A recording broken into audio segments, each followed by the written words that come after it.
अजकल किसी ਨੂੰ ਕਵੀਏ ਨਾ ਕਿ ਯਾਰ ਨਮਾਜ਼ ਪੜ੍ਹ ਲੈ, ਤੋਬਾ ਕਰ ਲੈ, ਅੱਲਾ ਦੀ ਤਰਫ ਲੌਟ ਤੇ ਆ ਜਾ ਤੇ ਕੱਲ ਨੂੰ ਕਬਰ ਵਿੱਚ ਯਾਰ ਪਤਾ ਨਹੀਂ ਕੀ ਅਸ਼ਰ ਹੋਵੇਗਾ।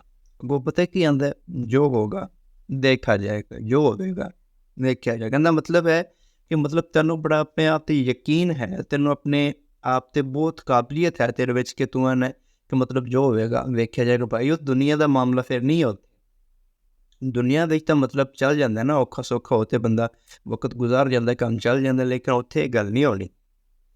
ਜਦੋਂ ਜਨਾਬ ਤੂੰ ਗੁਨਾਹ ਕਰਦਾ ਪਿਆ, ਗੁਨਾਹ ਤੋਂ ਬਹੁਤ ਗੁਨਾਹ ਕਰਦਾ ਪਿਆ, ਤਾਂ ਕੀ ਆਦਤ ਹੈ ਵੇਖਿਆ ਜਾਏਗਾ। ਦੇਖਿਆ ਜਾਏਗਾ ਕੀ ਵੇਖਿਆ ਜਾਏਗਾ ਯਾਰ? ਜਦੋਂ ਤੇਰਾ ਜਿਸਮ ਹੈ, ਪਿਆਰਾ ਜਿਸਮ ਜਿਹੜਾ ਤੈਨੂੰ ਖੂਬਸੂਰਤ ਲੱਗਦਾ, ਜਦੋਂ ਇਹਨੂੰ ਬਿੱਛੂ ਖਾਣਗੇ, ਸੱਪ ਖਾਣਗੇ, ਵੇਖਿਆ ਜਾਏਗਾ। ਜਦੋਂ ਕੀੜੇ ਮਕੌੜੇ ਜਨਾਬ ਤੇਰਾ ਜਿਸਮ ਖਾਧੀ ਜਾਣਗੇ, ਵੇਖਿਆ ਜਾਏਗਾ। ਕੀ ਵੇਖਿਆ ਜਾਏਗਾ? ਜਦੋਂ ਤੈਨੂੰ ਕੱਲ੍ਹ ਨੂੰ ਦੋਜ਼ਖ ਦੇ ਵਿੱਚ ਸੱਟਿਆ ਜਾਏਗਾ, ਵੇਖਿਆ ਜਾਏਗਾ। ਕੀ ਵੇਖਿਆ ਜਾਏਗਾ ਯਾਰ? ਕੁਛ ਨਹੀਂ ਵੇਖਿਆ ਜਾਣਾ, ਕੁਛ ਨਹੀਂ ਹੋਇਆ ਯਾਰ। ਅੱਜ ਵੇਲਾ ਹੈ, ਅੱਜ ਟਾਈਮ ਹੈ, ਅੱਜ ਮਾफ़ी ਮੰਗ ਲਓ, ਅੱਜ ਮਾफ़ੀ ਮੰਗ ਲਓ, ਅੱਜ ਟਾਈਮ ਹੈ, ਅੱਜ ਵੇਲਾ ਹੈ। ਕੱਲ੍ਹ ਨੂੰ ਕੋਈ ਵੇਖਿਆ ਨਹੀਂ ਜਾਣਾ, ਵੇਖਿਆ ਵੁਖਿਆ ਨਹੀਂ ਜਾਏਗਾ।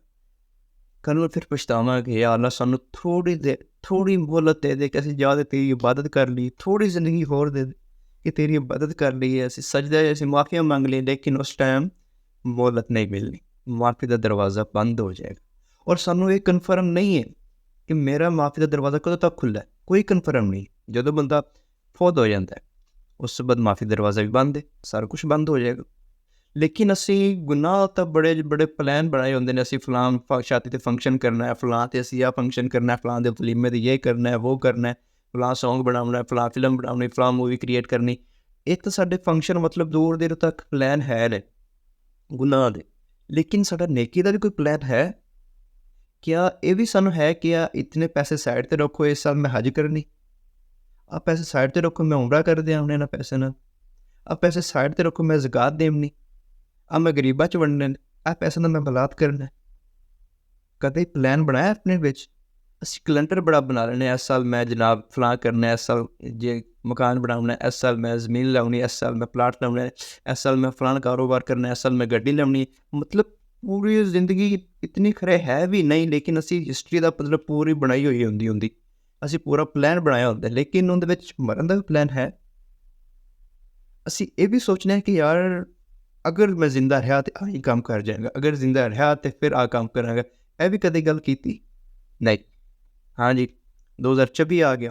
हाँ जी, 2024 ਦੇ जनाब असी नवी गड्डी लैनी, वो 2025 आएगा, फिर असी फलां फलां प्लाट खरीदांगे। 2026 में साडा कारोबार फलां जगह ते पहुँचेगा तो फिर असी एक बिल्डिंग खरीद लैनी है। अच्छा, 2027 में असी फलां करना, 2030 तक असी फलां कर जाना, 35 तक असी फलां कर जाना। वो तुसी कर जाना, लेकिन इतना तुहानूं पता भी है कि तुसी 35 वेखोगे, तुसी 24 मुकम्मल वेखोगे? पता है किसे नूं? साल साल तो गुजरते जा रहे हो, सदियों तो गुजरते जा रहे हैं, उस तो बाद गुजरते जा रहे हैं, कोई कन्फर्म नहीं। कितने लोग अज कब्रां में दफन ने जिन्होंने कल तो नमाज शुरू करनी सी, कहना सी कि सुबह असीं नमाज पढ़ांगे। कितने दफन ने? कितने लोग ऐसे दफन ने जिहड़े मतलब कहंदे ने असीं इस साल ज़कात देंगे, इस साल तो असीं जनाब गरीबां नूं वंडना शुरू करांगे, इस साल तो असीं मिलाद शुरू करांगे। कितने लोग कब्रां विच दफन ने?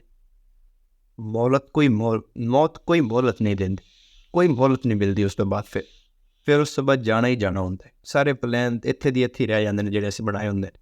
फलां दी शादी रह जाती है, फलां दा वलीमा रह जाता है, फलां फंक्शन रह जाता है, फलां साडा सौंग रह जाता, फलां मूवी रह जाती, सारा कुछ रह जाता है, कोई पता नहीं होंदा। लेकिन उत्थे वो काम आंदा जिहड़ा असीं आप कीता, आप ते असीं कुछ कीता नहीं। वो यार असीं खुद ते किसे नहीं, अपने नहीं मतलब कोई नेकियां कमाईयां नहीं, असीं दूसरे ते किवें उम्मीद रख सकने हैं कि फलां सानूं पढ़ के बख्शणगे? किवें बख्शणगे तुहानूं पढ़ के? तुसीं आप ते कुछ कीता नहीं। तुसीं अपने मां-पिओ नूं बख्शदे हो ਜਿਹੜੇ ਤੁਹਾਨੂੰ ਹੱਟ ਤੇ ਬਖਸ਼ਣਗੇ ਕੱਲ੍ਹ ਨੂੰ ਤੁਹਾਡੀ ਔਲਾਦ? ਜਦੋਂ ਅਸੀਂ ਕਿਸੇ ਨਾਲ ਕਰਾਂਗੇ ਨਾ ਤਾਂ ਫਿਰ ਕੱਲ੍ਹ ਨੂੰ ਸਾਨੂੰ ਵੀ ਮਿਲੇਗਾ। ਅਸੀਂ ਆਪਦੇ ਵਾਲਿदैन ਨਾਲ ਕਦੇ ਕਬਰ 'ਤੇ ਗੇੜਾ ਨਹੀਂ ਮਾਰਿਆ ਜਾ ਤੇ ਅਸੀਂ ਉਮੀਦਾਂ ਰੱਖਣਾ ਵੀ ਜੋ ਕੁੱਲਾਂ ਨਾਲ ਬਖਸ਼ੇ ਜਾਣਗੇ, ਜੋ ਫਲਾਂ ਦੇਗਾ ਕਰਨਗੇ ਬਖਸ਼ੇ ਜਾਣਗੇ, ਜੀ ਫਲਾਂ ਸਾਲੇ ਸਵਾਬ ਕਰਨਗੇ ਬਖਸ਼ੇ ਜਾਣਗੇ, ਉਹ ਤੂੰ ਆਪਦੇ ਆਪ ਵਾਸਤੇ ਆਪ ਤੇ ਸਵਾਬ ਇਕੱਠਾ ਕਰ ਨਹੀਂ ਸਕਿਆ, ਦੂਸਰੇ ਦੇ ਤੋਂ ਕੀ ਉਮੀਦ ਰੱਖੀ ਬੈਠਾ? ਜਦੋਂ ਆਪਣੇ ਆਪ ਆਪਣਾ ਆਪ ढेर ਸਾਰੀਆਂ ਨੇਕੀਆਂ ਕਮਾਏਗਾ ਨਾ ਤਾਂ ਫਿਰ ਮੁਮਕਿਨ ਹੈ ਤੈਨੂੰ ਪਿੱਛੋਂ ਵੀ ਆਣ। अगर लोगों ने अच्छाई की होगी ना तो फिर लोग भी पढ़ के बख्शणगे, नहीं तो लोग भी आएंगे चावल खा के चले जाएंगे, रोटी खा के चले जाएंगे, जनाजा पढ़ते चले जाएंगे, बस ਵਿਖਾਵਣ ਆਉਣਗੇ ਵੀ ਬਈ ਮੈਂ ਫਲਾਂ ਆਇਆ ਤੂੰ ਵੀ ਆਵੇ, ਦੱਸਣਗੇ ਮਿਲਣਗੇ ਜੀ ਮੈਂ ਤੁਹਾਡੇ ਮਰੇ 'ਤੇ ਆਇਆ ਤੂੰ ਵੀ ਮੇਰੇ ਮਰੇ 'ਤੇ ਆਵੀਂ। ਇਹ ਗੱਲ ਹੁੰਦੀ ਹੈ ਅੱਜ ਕੱਲ੍ਹ। ਅਕਸਰ ਲੋਕ ਨੇ ਜਿਹਨੂੰ ਨਮਾਜ਼ ਜਨਾਜ਼ਾ ਨਹੀਂ ਆਤਾ, ਦੁਆ ਦਾ ਨਹੀਂ ਪਤਾ, ਤਰੀਕੇ ਦਾ ਨਹੀਂ ਪਤਾ, ਉਹਨਾਂ ਦੇ ਤੋਂ ਤਵੱਕੁਲ ਰੱਖ ਬੈਠੇ ਕਿ ਉਹ ਨਮਾਜ਼ ਪੜ੍ਹਾਂਗੇ ਮੇਰੀ ਬਖਸ਼ਿਸ਼ ਹੋ ਜਾਏਗੀ। ਆਪਣੇ ਅਮਾਲ ਇਕੱਠੇ ਕਰੋ ਜਨਾਬ, ਆਪਣੇ ਅਕਾਲ। ਜੇ ਟਿਕਟੋਕ, ਇਹ ਵੀਡੀਓ, ਇਹ ਸਾਰਾ ਕੁਛ, ਇਹ ਸਭ ਕੁਛ ਇੱਥੇ ਰਹਿ ਜਾਣਾ। ਤੁਸੀਂ ਫੌਤ ਹੋ ਜਾਏ, ਕੱਲ੍ਹ ਜਿਹੜਾ ਤੁਹਾਡਾ ਮਵਾਦ ਤੁਸੀਂ ਅਪਲੋਡ ਕਰ ਛੱਡਿਆ ਨਾ, ਗੰਦਾ ਮਵਾਦ ਅਪਲੋਡ ਕਰ ਛੱਡਿਆ, ਇਹ ਸਾਰਾ ਕੁਝ ਜਦੋਂ ਅੱਗੋਂ ਚੱਲਦਾ ਜਾਏਗਾ, ਲੋਕ ਵੇਖਦੇ ਜਾਣਗੇ ਤਾਂ ਤੁਹਾਡੇ ਖਾਤੇ 'ਚ ਗੁਨਾਹ ਪੈਂਦੇ ਜਾਣਗੇ, ਔਰ ਇਹੀ ਤੁਹਾਡਾ ਮਤਲਬ ਅਜ਼ਾਬ ਦਾ ਬਾਇਸ ਬਣ ਜਾਏ।